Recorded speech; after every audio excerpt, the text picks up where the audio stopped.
Hi, Mr. Kane here, and we're going to look at the rock cycle and the types of rocks that make it up and the processes that go on throughout the rock cycle. So here is the whole rock cycle, and we can see there's three major rock types: sedimentary rock, metamorphic rock, igneous rock. And there's a whole bunch of processes going on. So let's have a closer look at those. We'll start with sedimentary rocks. These are formed by bits of other rocks that's been weathered. They've been broken apart into various sizes, from large grains to small grains, and we're talking like sand is quite large, mudstone's made up of smaller stuff, and they've been moved around by water, wind or ice, and they're laid down in layers, beds or strata. They're always laid down in layers. It's like reading tree rings. We can look back through the layers to find the older rocks, and they sometimes contain fossils. There's a few tricky processes have to happen before you get fossils, but we'll only find fossils in sedimentary rock. The processes that create igneous and metamorphic rocks destroy any fossils that would have been in the rocks that made up those ones originally. So the sediment comes from where it's been weathered, usually in the mountains, and it's transported by rivers. So rivers and deltas. So rivers transport it down from the mountains, and we end up either with, might have an estuary, or we might have a delta at the river mouth where the current slows down and the sediment falls out of the water and is deposited. And this leads to like shoreline or near shore deposition of sediment. Although if we've got areas like this where it's like a lagoon, or we might have a lake up here, we might get sediments being deposited there as well. Glaciers, rivers of ice that come out of the mountains, also carry lots of sediment. They grind away the rock, and they can carry it in the ice or on the ice, and then it will be melted and come down the rivers. Deserts, okay, so a desert area, often wind will transport stuff out of a desert, will move things around in the desert, and we'll have stuff deposited and laid down in layers around that. Deep water offshore, this is a very slow process, building up layers there, because it's only formed by the skeletons of sea creatures, and this is where limestone comes from. So that's sedimentary rock. It's all beginning with the weathering of rocks at the rock surface, breaking into small bits, erosion, transport, so it's finally deposited, and then it gets buried, squashed, and becomes sedimentary rock.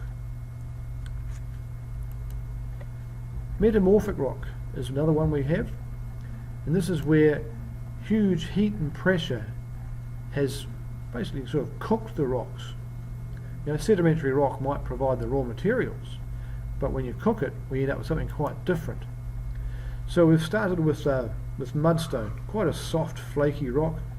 Heat hasn't been molten, but it's been quite hot, and huge pressure has changed it now into this here, a very hard rock with other minerals in there. The minerals were in the mudstone, but because it's been sort of baked, they've been able to form or become bigger crystals in there. Well, this happens in regions, so huge areas, especially under mountain chains. So where two tectonic plates are colliding, there becomes huge areas underneath them where we've got huge pressure and heat from the mantle that's causing large areas of metamorphic rocks to form. So as the heat and pressure increases, we go through the different rock types that we can get. So we'll have mudstone is the original sedimentary rock. Increasing heat and pressure goes through slate to schist, which we have in central Otago, and gneiss, which we find in Fiordland, which is one of the hardest rocks that we have. Here's an example of some metamorphic rock, a huge area of it. This is from a fjord in Norway, and you can see the pressure that must have been on the rock to cause these huge areas of folding. The rock's been twisted and squished. We also get metamorphism through contact with hot rocks. So an intrusion of hot magma, or from what we call igneous rock, squeezes its way in, forces its way into the other rock type, and we get contact metamorphism around it. So here's our intrusion of igneous rock, and on either side of it you'll see a band of paler rock. This is marble. There's the metamorphic rock, and then there's the original grey rock here, which was the original limestone. So the intrusion has been forced its way in and has caused either side of it, the heat and pressure has caused contact metamorphism. And depending how close to the intrusion you are, what type of rock type we've had. So we've got the original mudstone, and as we go closer and closer to the intruding granite in this case, the heat and pressure increases and we go through these other rock types. So that's metamorphic rock happening down deep in the earth where there's heat and pressure.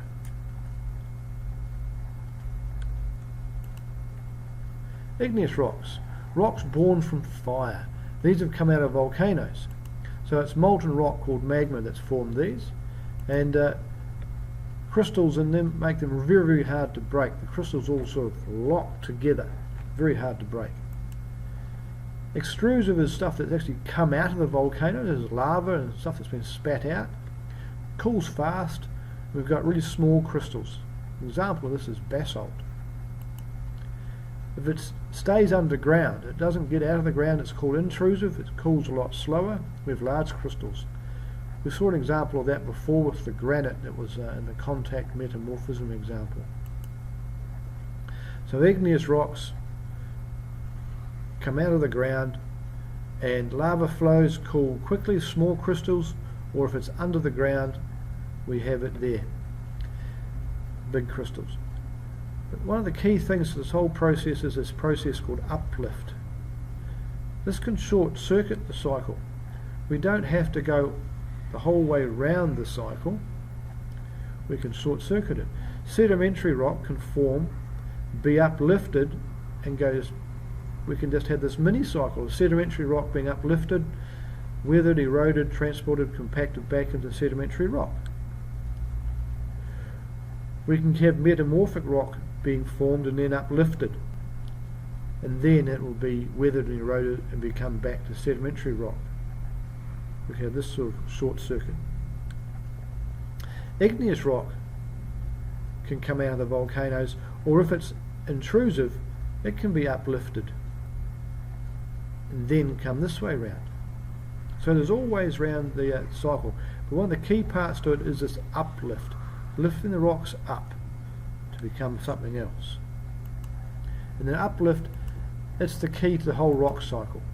If the rocks weren't lifted up, when we wouldn't have the weathering and erosion creating the other rock types. The weathering and erosion would have caused every sort of mountain range, worn it all down, it'd all be flat. The whole world would be just flat. Plains, no more mountains, and no more rock cycle. So once we've got everything worn down flat, no more erosion, no more transport, no more deposition. Everything's flat, no rivers, because there's nowhere to flow, it's all flat.